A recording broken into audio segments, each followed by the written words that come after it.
지난주에 우리는 베드로전서 4장 12절에서 19절 본문 가운데 고난에 대한 새로운 시각을 제시해주고 있는 12절, 13절, 14절 말씀을 살펴봤습니다. 오늘은 이어서 15절과 16절 말씀을 살펴보려고 합니다.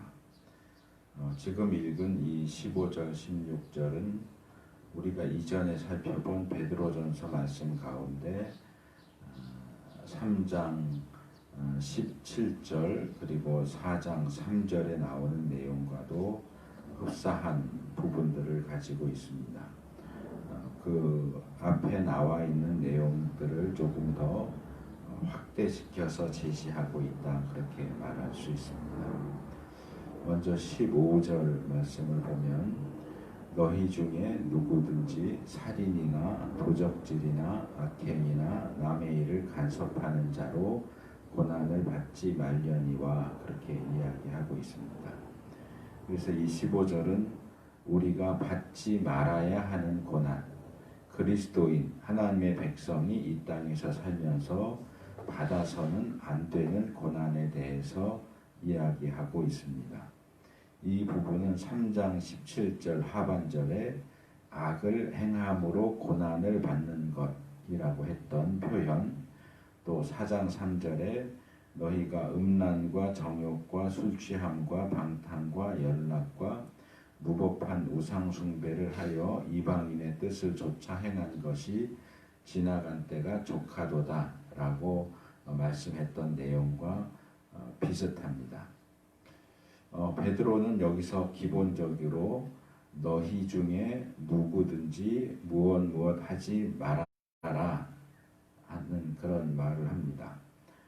이 부분의 헬라어 원문을 보면 가르티스 이렇게 되어 있습니다. 매는 하지 마라 하는 거고, 가르는 우리 개역성경이 번역하지 않은 단어인데 그 다음에 티스는 누구든지 그런 뜻입니다. 그래서 누구든지 뭐뭐 하지 말아라. 근데 이 가르는 보통 제가 여러 번 이야기를 했지만 이유를 제시하거나 또는 확실성을 가리키는 표현입니다. 왜냐하면 이러이러하기 때문이다, 또는 확실히 이렇다, 뭐 이렇게 할 때 이 가르를 쓰는데 헬라어 원문으로 신약 성경을 읽다 보니까 대부분 두 가지 의미를 취합해서 확실히 뭐뭐 하기 때문이다, 이런 식으로 읽어야 하는 경우가 많이 나옵니다. 그래서 여기 나오는 가르, 확실히 뭐뭐 하지 말아야 하기 때문이다 라고 하는 이 표현은 이제 우리가 다음 주에 살펴볼 요 뒤에 나오는 16절에 나오는 시작하는 표현, 만일 뭐 한다면 해서 A 대 이렇게 나오는데, A는 어떤 가정적인 상황을 얘기하는 거고, 대는 그러나 이렇게 되어 있어요. 그런 뜻이에요. 그래서 가르 A 대 이렇게 하면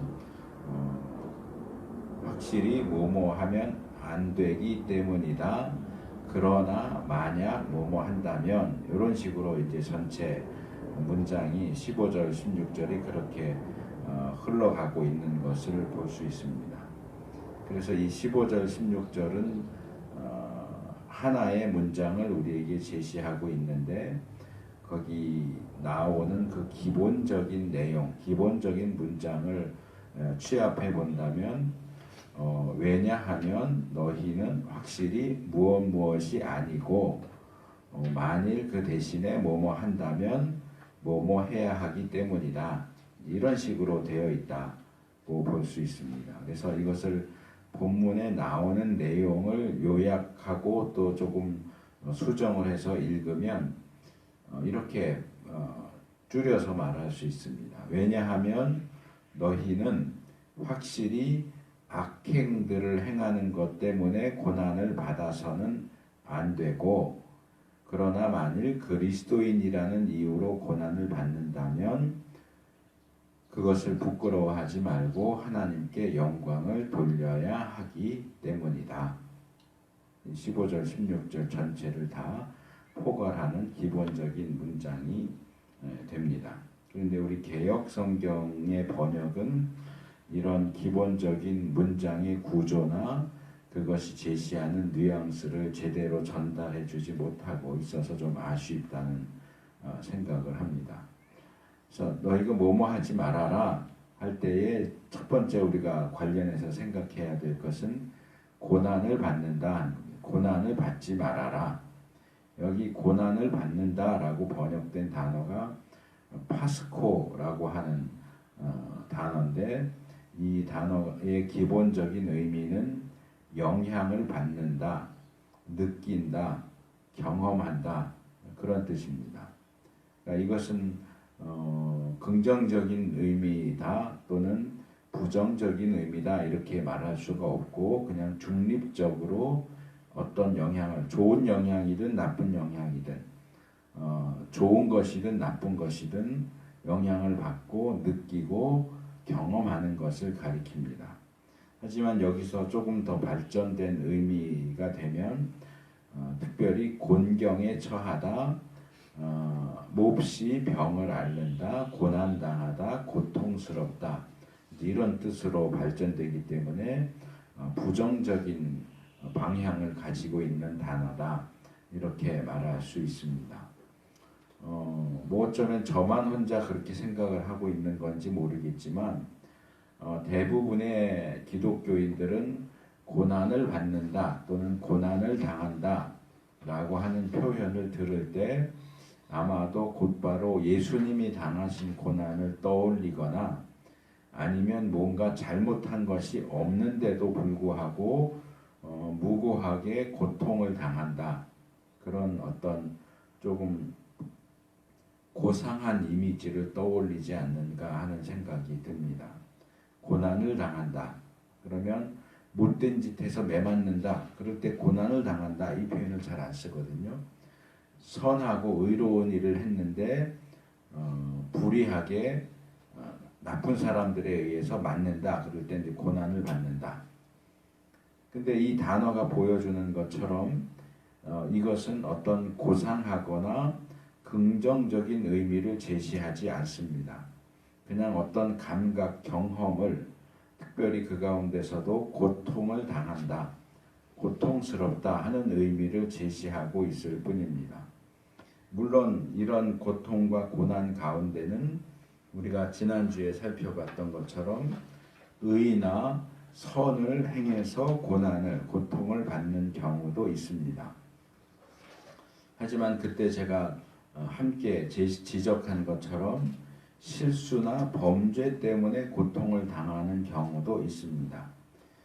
그런데 이렇게 실수하거나 범죄해서 고통을 당한다고 할 때에는 고난당한다라고 표현하는 것이 좀 어울리지 않아 보입니다. 그런 경우는 고난당한다 보다는 고통당한다라고 하는 것이 더 나은 표현으로 보입니다.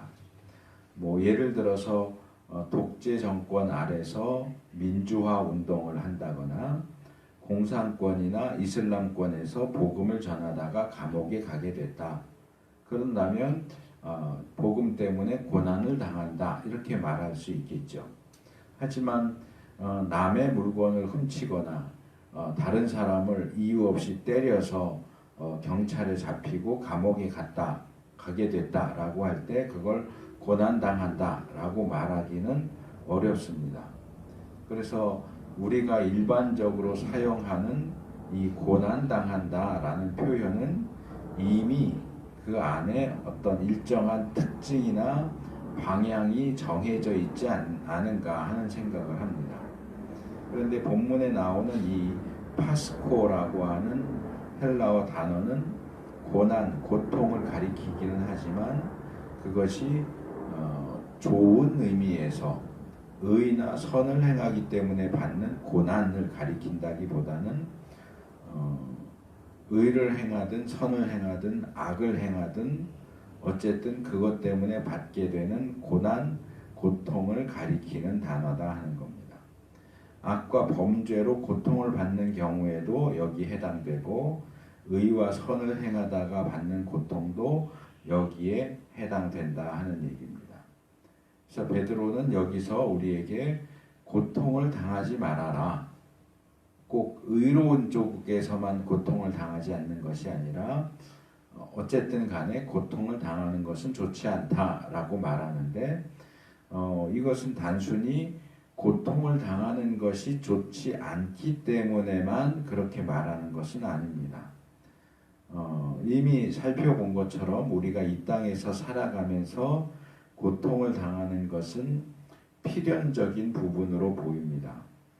하지만 여기서 베드로가 무조건 고통이라고 하는 것은 나쁜 거니까 무조건 고통을 받는 일이 없도록 해라. 그렇게 말하는 것은 아니라고 하는 겁니다. 우리가 어쩔 수 없이 받아야만 하는 고통이 있는가 하면 받을 필요가 없는 또는 받아서는 안 되는 고통도 있습니다. 그래서 그 둘을 구분하면서 우리가 받아서는 안 되는 고통에 대해서는 그것을 받지 말아야 된다라고 말하고 있는 것입니다. 그렇다면 우리 그리스도인 또 하나님의 백성, 하나님의 자녀들이 받지 말아야 하는 고통은 어떤 고통이겠는가? 베드로는 본문에서 4가지를 들어서 얘기를 합니다.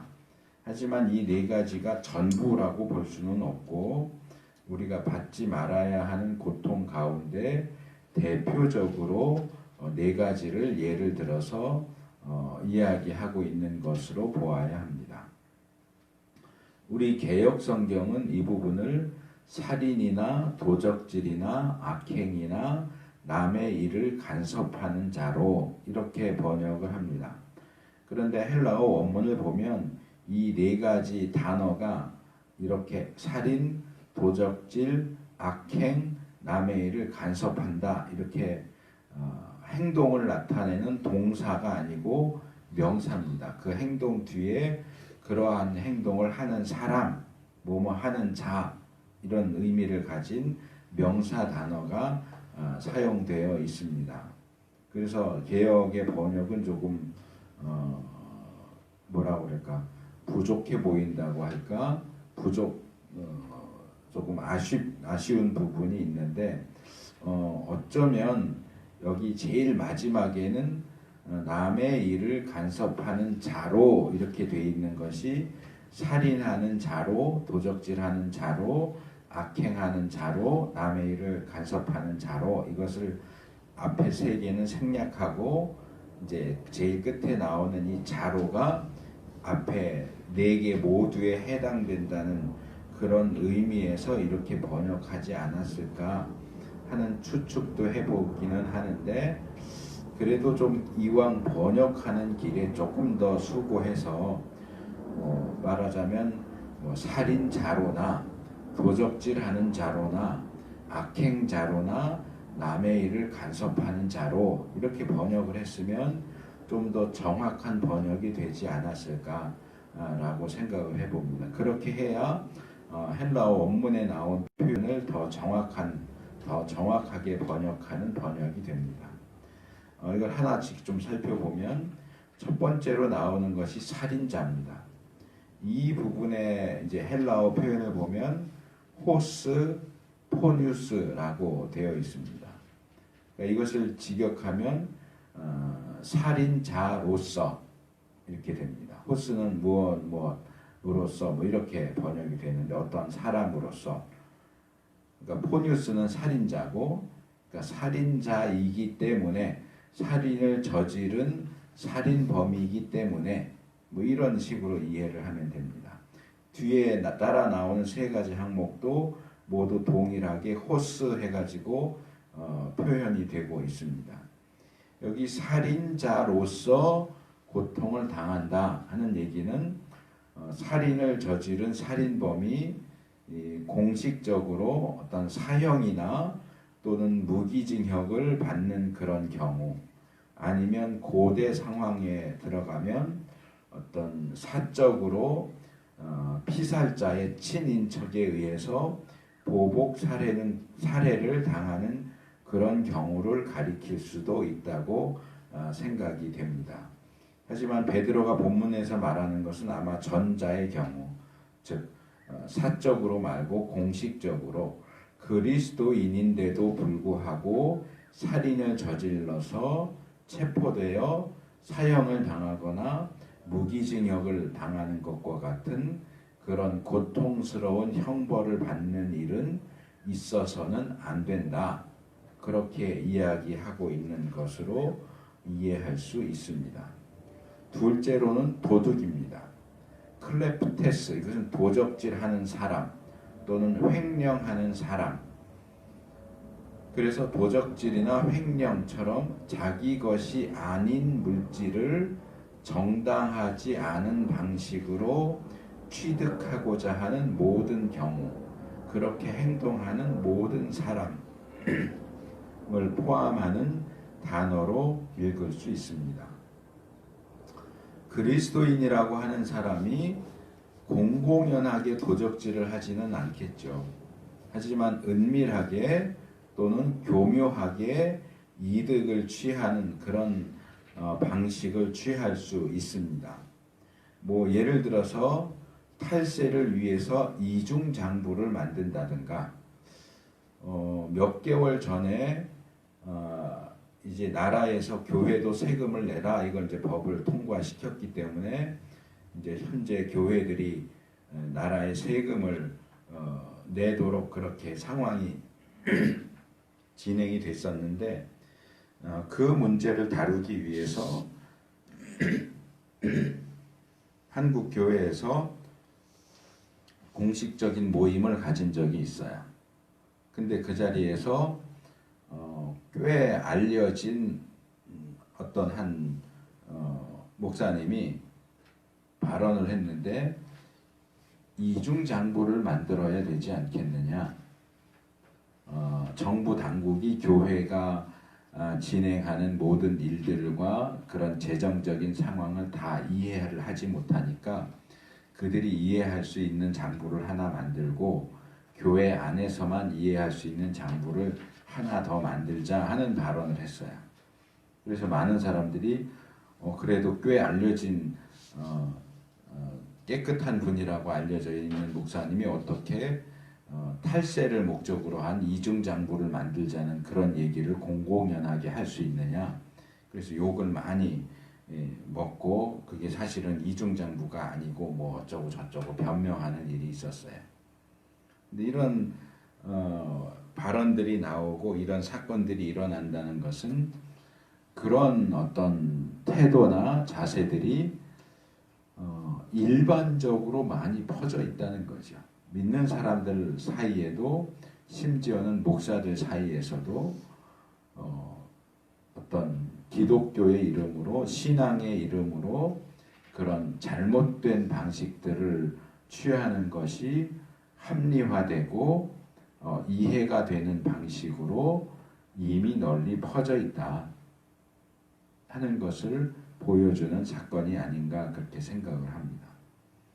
또 그리스도인들이 회사나 교회의 공적인 물건들을 또는 내가 고용되어 있는 그 시간을 사적인 용도로 사용하는 것도 여기에 해당됩니다.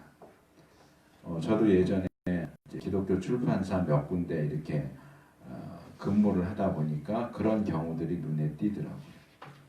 분명히 회사 용도로 사놓은 복사기고 종인데 자기 교회에서 못 쓰겠다고 해서 회사 복사기에 회사 종이로, 회사 토너로 해서 잔뜩 복사해가지고 가지고 가요. 그렇다고 돈을 내는 것도 아니에요. 그 도적질이죠.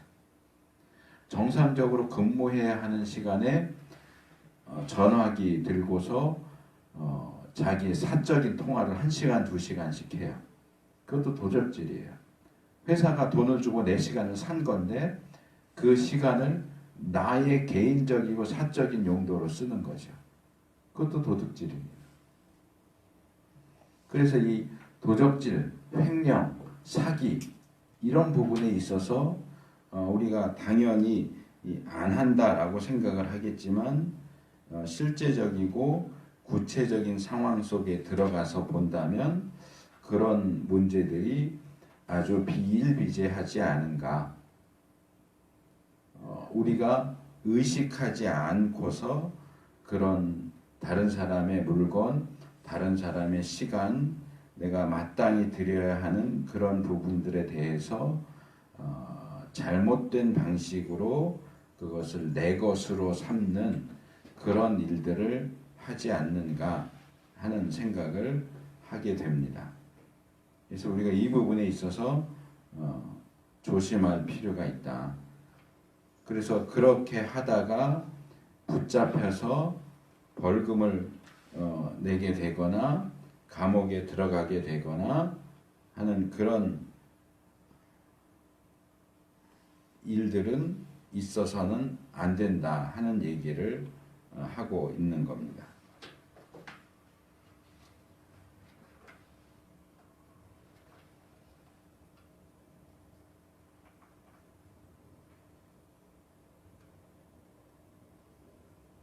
세 번째로 나오는 것은 행악자입니다. 행악자. 악을 행한다. 예. 여기 사용된 이 표현은 카코 포이오스, 그래서 행악자, 악인, 좀 포괄적으로 말하면 범죄자 그런 뜻입니다. 이 단어는 우리가 이전에 살펴본 베드로전서 3장인 것 같은데 3장 12절에 악행을 한다 하는 그런 비난을 우리가 받게 된다. 악행을 한다, 선행을 한다. 그래서 소개했던 이 악행을 한다라고 번역된 동사의 명사형입니다. 악행을 하는 자, 악행을 하는 자, 악인, 범죄자. 그래서 이 단어는 앞에 나왔던 살인이나 도적질을 포함한 모든 종류의 악한 행동, 즉 범죄 행위를 다 포함시키는 아주 포괄적인 표현이다, 이렇게 볼 수 있습니다. 그래서 그리스도인들은 그것이 어떤 것이든지 이 현행법을, 그것이 악한 법이라면 또 얘기가 다르겠죠. 뭐 예를 들어서 뭐 오늘부터 대한민국의 국민들은 아무도 교회 나가면 안 돼, 아무도 예수를 믿으면 안 돼. 만약에 이런 법이 통과된다면 우리 믿는 사람들은 그 법에 순종하면 안 되겠죠. 그 법 자체가 악한 거니까. 그런데 뭐 교통법을 지키라든가 일반적인 그런 현행법이라고 한다면 그것을 어겨서는 안 된다 하는 거죠. 또 하나님께서 악이라고 규정 지으신 것을 행해서 그것 때문에 고통받거나 처벌받는 일이 없어야 한다 하는 얘기입니다. 그런데 교회 안에서 이렇게 보면 어떤 사람들은 자기가 그리스도인이고 하나님의 자녀라고 해서 자기는 마치 특권 계층, 치외법권에 속해 있는 그런 특정한 위치에 있는 것처럼 오해하는 모습을 보게 됩니다.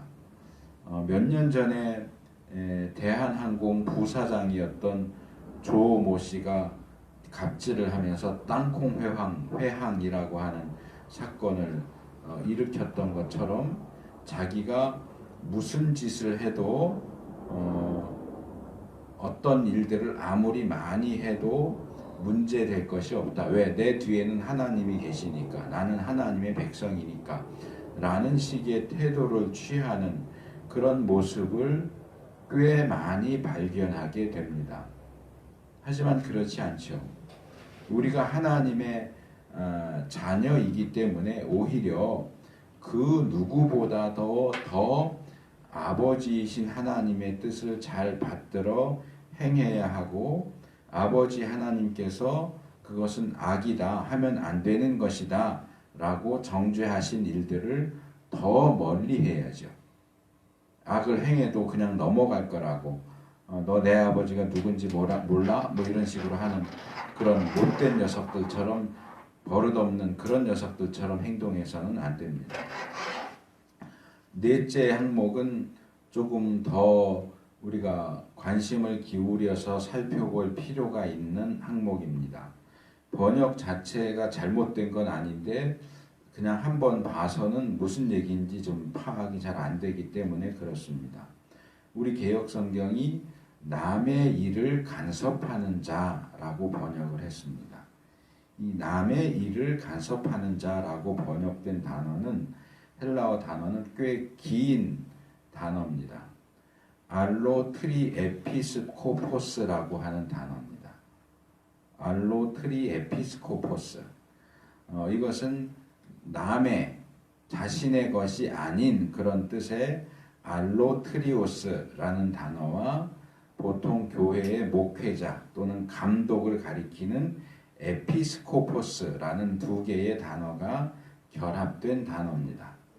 그래서 이 단어는 기본적으로 다른 일들을 두루 살핀다 그런 뜻이지만 거기에서 간섭한다, 남의 일을 간섭하는 자 그런 뜻으로 발전했습니다. 헬라어 사전을 찾아보면 이것을 이렇게 길게 설명을 하고 있어요. 다른 사람들에게 붙어서 일의 감독을 맡는 사람으로서 스스로는 지혜가 없으면서 다른 사람의 일을 간섭하는 참견자다. 그러니까 우리 한글 표현으로 하자면 참견쟁이, 오지랖이 넓은 사람, 남의 일에 감나라 배나라 하는 사람이 여기에 해당된다. 이렇게 볼 수 있습니다. 이 사람은 누구에 의해서도 다른 사람들의 감독자로 세워진 적이 없어요.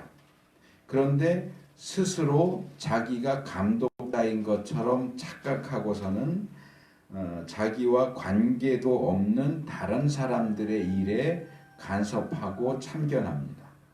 그리고 아는 것도 없으면서 주제넘게 이래라 저래라 이렇게 해야 된다 저렇게 해야 된다라고 사람들을 몰아갑니다. 그런 사람들에게 돌아갈 것이라고는 핀잔과 비난뿐입니다. 좀 가만히 있어. 뭘 안다고 그렇게 참견해. 하고 욕을 먹을 일밖에 없다는 거죠. 여기서 베드로는 그리스도인들이 이런 짓을 하고 돌아다니지 말라고 제발 좀 분수를 알고 좀 가만히 있으라고 이야기하는 겁니다. 그런데 사람들을 보면 성향상 그런 사람들이 있어요. 가만히 있지를 못해요. 꼭 남의 일에 참견을 해야 돼요. 같이 음식을 먹을 때도 이건 이렇게 해서 먹으라고 얘기를 해요. 그냥 알아서 먹게 놔둬도 되는데 요렇게 해서 먹어야 돼. 어떤 일을 할 때도 그냥 일하도록 놔두면 되는데 이렇게 해.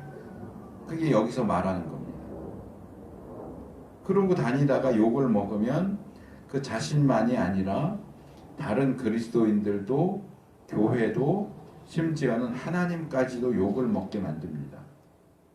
같은 교인들끼리라면 저 사람 왜 저래 이러고 넘어가겠지만 마치 믿지 않는 사람에게 가서 그렇게 참견하다가 욕을 먹으면 교회 다니는 것들은 다 저런가 봐 이런 식으로 해서 결국 교회도 욕을 먹고 하나님도 욕을 먹게 만드는 그런 결과를 가져온다는 겁니다.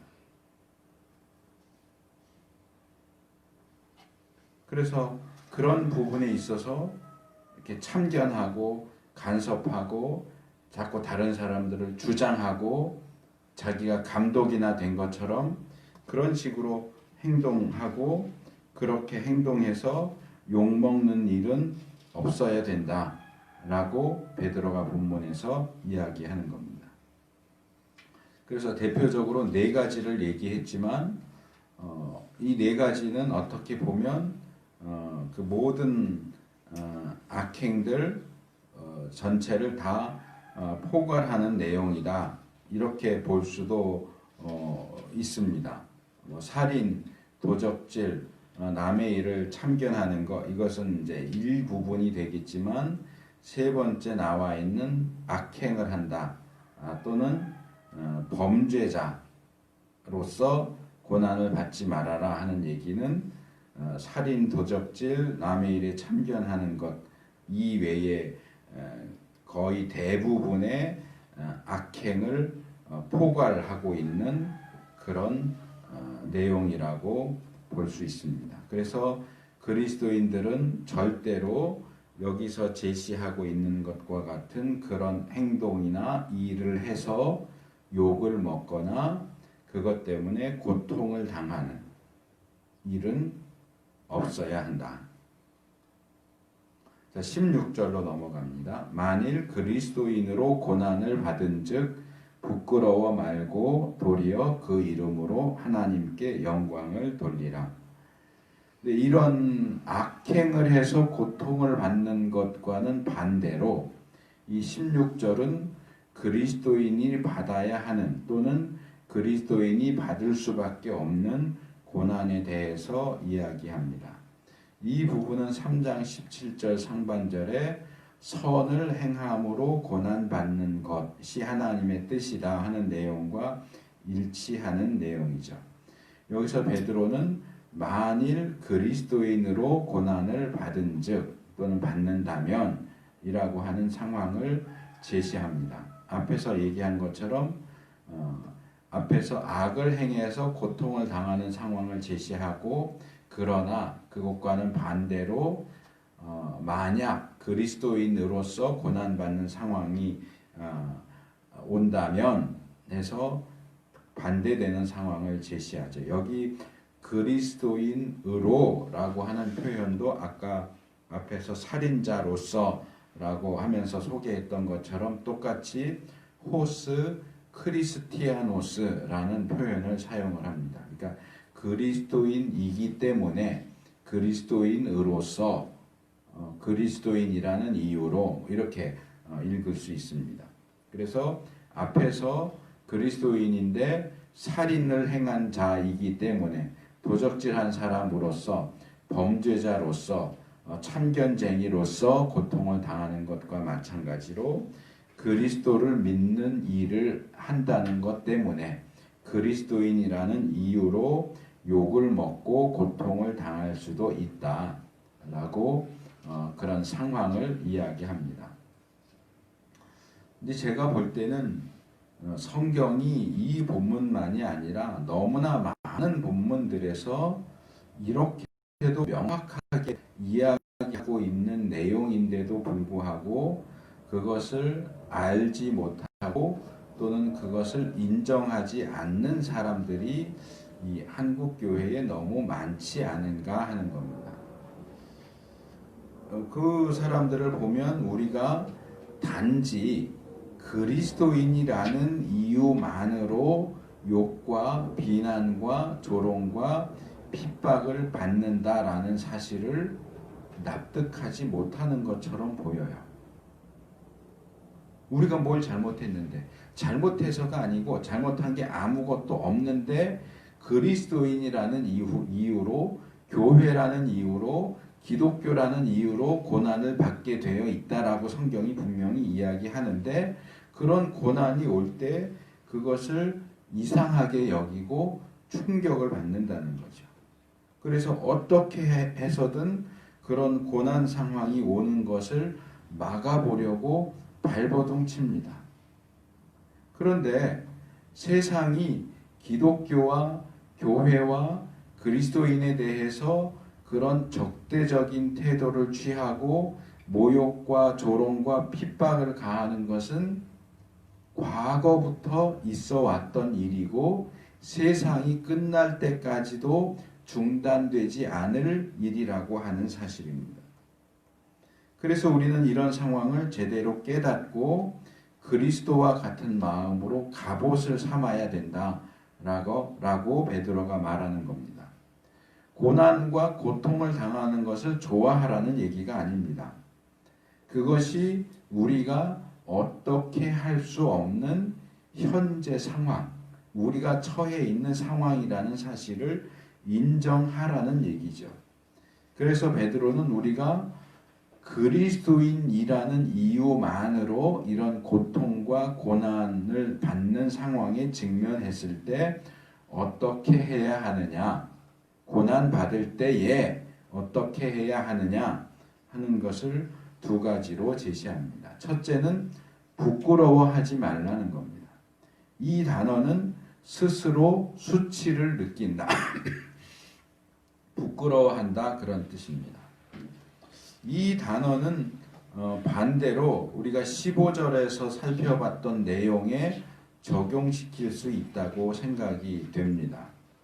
무슨 얘기냐 하면 우리가 살고 있는 이 시대에는 자기 스스로 자기 입으로 그리스도인이다, 하나님의 백성이다, 하나님의 자녀다 라고 그렇게 자처하고 그렇게 내세우면서도 실정 법에 의해서 살인이나 도적질, 횡령, 사기, 간음 그런 것과 같은 온갖 범죄 행위 때문에 처벌받는 그런 상황에 있는데도 불구하고 또는 스스로 주제넘게 굴면서 여기저기 머리 디밀고 참견하고 잘난 체 하다가 비난과 모욕을 받으면서도 그렇게 해서 결국 자기들의 행동 때문에 교회와 기독교와 하나님 얼굴에 똥칠을 해놓고서도 부끄러워할 줄 모르는 인간들이 너무나 많다는 겁니다. 무슨 사건이 일어났다 그러면 다 교회 장로고 교회 목사예요. 그러면서도 부끄러울 줄을 몰라요. 내가 그리스도인인데 이런 범죄를 저질렀고 그래서 이런 사회적인 무리를 일으켰고 그래서 교회와 기독교와 하나님에게 욕을 먹게 해서 참 죄송스럽다, 부끄럽다 하는 태도를 취하는 사람을 본 적이 없어요.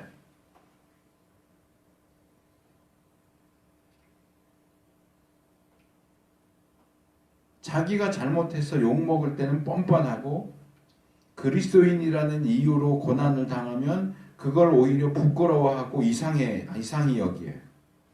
이건 성경이 얘기하는 것과는 반대된 아주 잘못된 태도고 방식이고 모습입니다. 우리가 잘못한 것이 없다면 하나님의 올바른 진리의 말씀을 전했다고 해서 고난을 받게 된다면 그런 상황이 온다면 어떡하지 할 게 아니고 그런 상황이 오지 않으면 좋겠지만 그런 상황이 와서 우리가 복음을 전하고 또는 동성애는 죄입니다 라고 말해서 붙잡혀가게 된다면 그것을 부끄럽게 여기거나 이상하게 여길 것이 아니라 또 그런 상황이 오지 않도록 어떻게 해서든지 발버둥 치면서 그런 법을 차별금지법 같은 것을 막자고 난리를 칠 것이 아니라 오히려 자랑스럽게 여기라는 겁니다.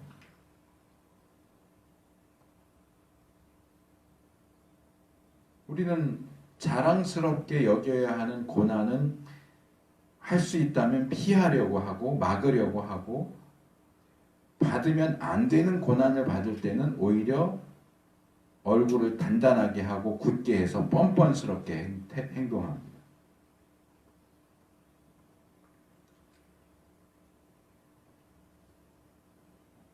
우리가 우리 자신의 모습을 좀 말씀에 비추어 보는 것이 필요하겠다 생각이 듭니다. 첫째는 부끄러워하지 마라 하는 거고 둘째로는 도리어 그 이름으로 하나님께 영광을 돌려라 하는 겁니다. 이것은 13절에서 살펴봤던 고난을 받으면 즐거워하고 기뻐하라 하는 내용하고도 일치되는 내용이죠. 우리가 하나님의 자녀고 하나님의 백성이고 그리스도인답다는 이유로 고난과 핍박을 받게 된다면 그것은 도리어 하나님께 영광이 되는 일이다 하는 겁니다. 이 영광을 돌린다 하는 단어는 영광스럽게 하다, 영광스럽게 여기다, 영광으로 가득 차다, 영예를 주다, 찬양하다, 축하하다 그런 뜻입니다. 그래서 우리가 그리스도인답게 행동하는 것 때문에 고통을 당하게 된다면 그것을 영광스럽게 여기고 서로를 축하하고 부끄럽게 여기고 이상하게 여기고 그럴 것이 아니라 서로 축하하면서 하나님께 영광을 돌리는 방식으로 그런 태도를 취해야 한다 하는 얘기입니다.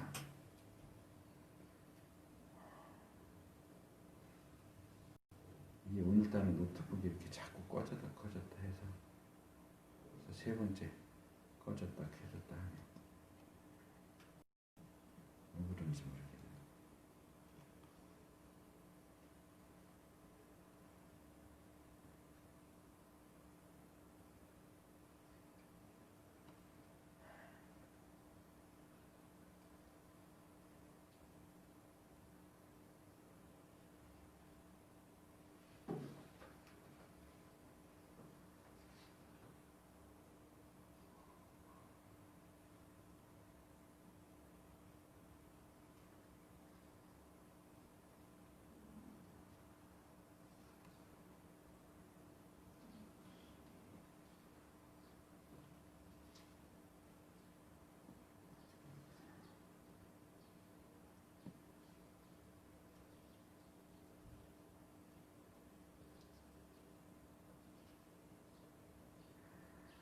그런데 베드로는 여기서 우리가 하나님께 영광을 돌려야 하는데 그 이름으로 영광을 돌리라고 이야기를 합니다. 여기 개역 성경이 그 이름으로 라고 번역한 원문은 엔토 오노마티 투토라고 하는 표현으로 그것을 지역하면 이 이름 안에서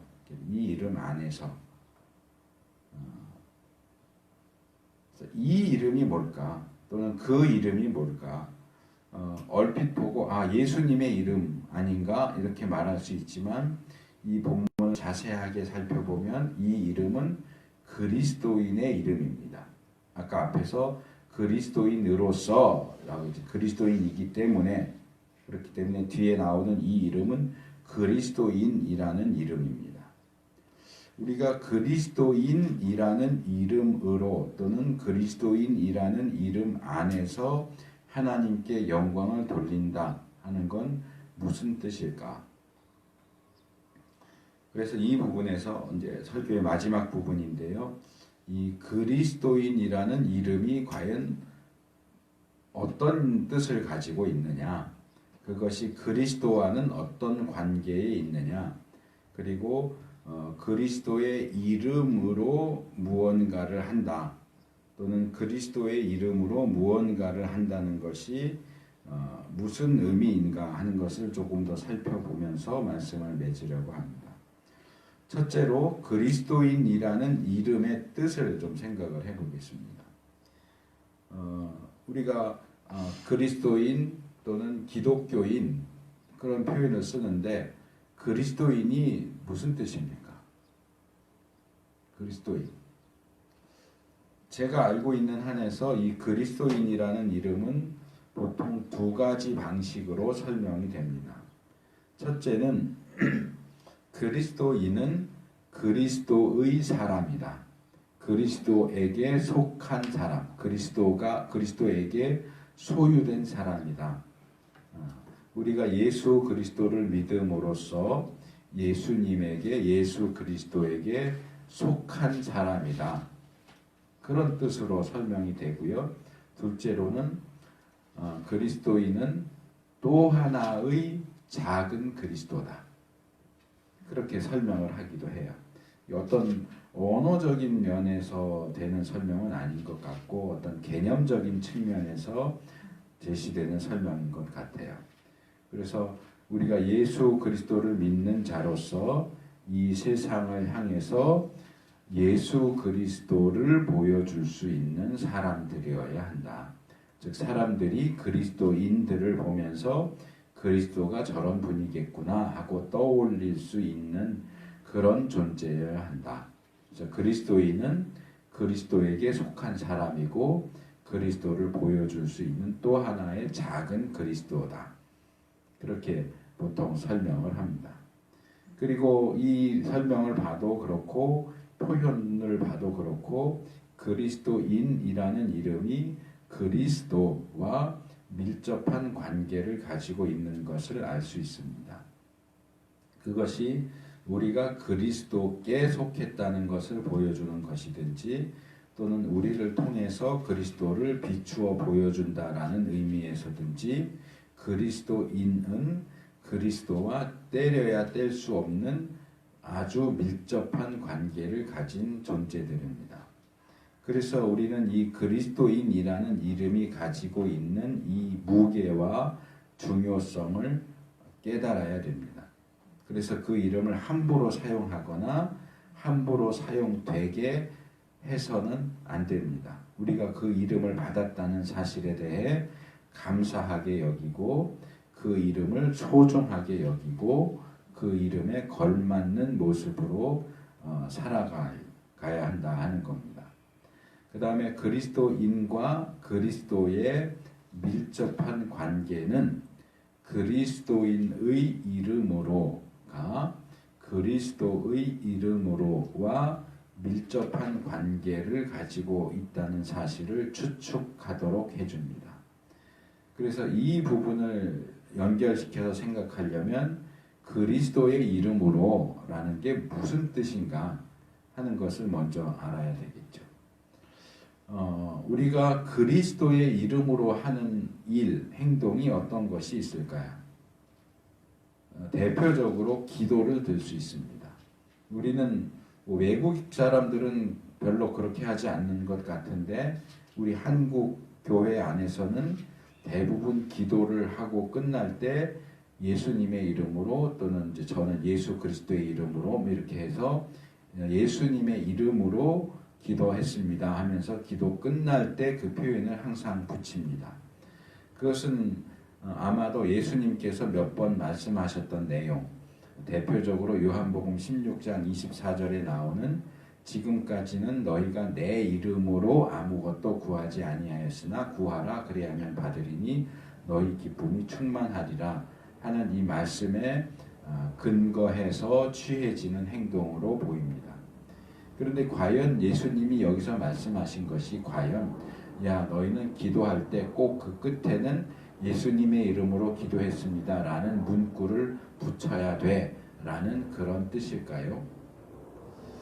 구약에서도 신약에서도 어떤 존재의 이름은 그 이름을 가진 존재 자체를 가리키는 것으로 이해되고 있습니다. 구약에 있어서 대표적인 말씀은 열왕기상 8장 29절입니다.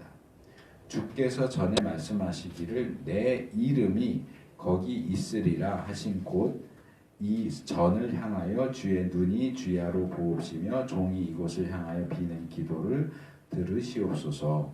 솔로몬이 기도하는 내용입니다. 하나님께서 하나님의 이름이 솔로몬이 지은 성전에 있을 것이다 라고 하신 약속은 내 이름이 거기 있을 것이다 하는 약속은 곧 하나님 자신이 성전에 있을 것이다 하는 약속입니다. 그래서 이 하나님의 이름과 하나님 자신이 동일시되는 이 방식을 가리켜서 구약 신학에서는 이름 신학 이렇게 부릅니다. 이름 신학. 이름과 존재가 일치된다. 그리고 이런 구약의 이름 신학, 성전에 하나님의 이름이 계신다, 곧 하나님이 성전에 계신다 라고 하는 것과 짝을 이루는 신약의 말씀이 앞에서 소개한 요한복음 16장 24절 말씀입니다. 그래서 예수님의 이름으로 구한다 하는 얘기는 곧 예수님께서 구한다 하는 뜻이 됩니다. 그래서 우리가 어떤 내용을 가지고 기도를 하고서 그 끝에 예수님의 이름으로 구했습니다. 기도했습니다. 라고 말하는 것은 곧 지금 내가 한 이 기도는 예수님이 하는 기도입니다. 예수님이 구하는 것입니다. 라고 말하는 것과 같다는 얘기입니다. 그런데 정작 우리가 예수님의 이름으로 예수님이 구하는 것이라고 이야기하면서 구한 그 내용이 예수님의 뜻과는 다른 것이라면 어떻게 될까요? 이런 상황과 관련해서 야고보와 요한이 각각 이렇게 말합니다. 야고보서 4장 3절 구하여도 받지 못함은 정욕으로 쓰려고 잘못 구함이니라. 내 정욕을 위해서 구하면서 예수님이 이거 필요하대요 라고 구하면 받을 수 있다 없다? 받을 수 없다. 요한일서 5장 14절 그를 향하여 우리의 가진 바 담대한 것이 이것이니 그 뜻대로 무엇을 구하면 들으십니다. 우리가 예수님의 뜻대로 무엇을 구한다는 것은 곧 예수님의 이름으로 기도한다는 얘기고 우리가 예수님의 이름으로 예수님의 뜻대로 구하면 들으십니다. 그러나 우리가 예수님의 이름으로 라는 표현을 쓰지만 예수님의 뜻대로 구하지 않는다면 우리의 기도는 하나님이 듣지 않으신다. 그래서 이것은 마술적인 문구, 주문이 아니고 내가 기도 끝에 예수님의 이름으로 기도했습니다를 붙이면 하나님은 듣지 않을 수가 없어. 하나님은 그 기도를 응답하지 않을 수 없어. 하나님을 꼼짝없이 올가매는 마술적인 주문인 것이 아니라 그것은 인격적인 의미에서 제가 기도를 했지만 이 기도는 예수님의 뜻과 똑같습니다. 예수님이 이것을 원하시기 때문에 제가 예수님의 뜻을 그대로 하나님께 말씀드린 겁니다. 그런 뜻이 된단 말이에요. 그런데 내용을 들어보면 다 자기 정욕이야. 자기 정욕을 위해서 구하면서 이게 예수님의 뜻입니다라고 기도하는 건 뭐예요? 사기죠. 사기치는 거예요. 그렇게 사기치는 기도를 하나님께서 들으시겠느냐는 거죠. 그러니까 기도가 응답이 안 되는 거예요. 기도가 응답이 안 되니까 뭐해요? 기독교 서점에 가면 그런 책이 있어요. 책 제목이 이래요. 기도 응답 잘 터지는 방법. 뭐 핸드폰도 아니고 뭐가 기도 응답이 잘 터져요. 기도 응답 잘 터지는 방법 성경에 나와 있어요. 예수님의 뜻대로 구하면 돼요. 그런데 그걸 얘기 안 하고 기도를 이렇게 하면 잘 터진다, 저렇게 하면 잘 터진다 이런 식으로 하고 있으니 그게 얼마나 답답하고 한심한 짓이에요. 기도 응답 잘 터지는 방법 하나밖에 없어요. 그 뜻대로 구하는 거예요. 내 뜻이 하나님의 뜻과 일치가 되고 내 뜻이 예수님의 뜻과 일치되면 내가 기도를 줄줄이 사탕으로 하지 않아도 하나님이 다 아시고 응답하세요. 근데 그 뜻과 반대되는 걸 자꾸 구하니까 아무리 구해도 응답이 오질 않죠. 그래서 우리가 그리스도인으로서 그리스도의 이름으로 무언가를 한다는 것은 곧 그리스도께서 하신다는 의미가 된다. 그렇다면 우리가 그리스도인의 이름으로 무언가를 한다는 것도 역시 그리스도의 이름으로 한다는 것이고 또 그리스도께서 하신다. 그런 의미가 된다 하는 겁니다. 어째서 그러냐? 예수 그리스도께서 우리를 믿으시고 우리가 예수님을 믿듯이 예수님도 우리를 믿으시고 예수님 자신의 이름을 우리에게 맡기셨어요. 너 내 이름 마음대로 써도 돼. 기도할 때 내 이름으로 기도해. 그거예요. 우리가 이 예수님이 자신의 이름을 우리에게 기도할 때도 써도 되고 뭐 이것저것 할 때도 써도 돼 하고 이름을 우리에게 맡기신 건 마치 뭐하고 같으냐 하면 제가 생각할 때는 인감 도장을 맡기는 거랑 같아요.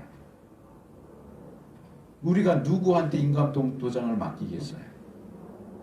가족이면 몰라도 가족 안에도 인감 도장 가지고 못된 짓 하는 사람들 많잖아요. 우리 주위에.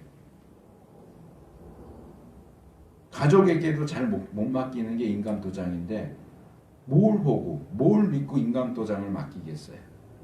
우리가 예수님의 이름으로 불린다는 것, 우리가 무언가를 예수님의 이름으로 할 수 있다는 것, 예수님이 자기의 이름을 우리에게 맡기셨다는 것은 얼마나 놀라운 특권이고 얼마나 황송한 일인지 몰라요. 그런데도 우리가 그 이름을 아무렇게나 또는 우리의 정욕을 채우려는 용도로 사용하면 되겠느냐 하는 거예요. 우리에 대한 예수님의 그 믿음을 배반하는 거잖아요.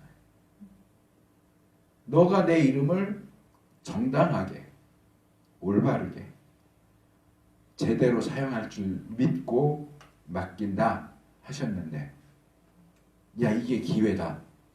빨리 도장 찍어.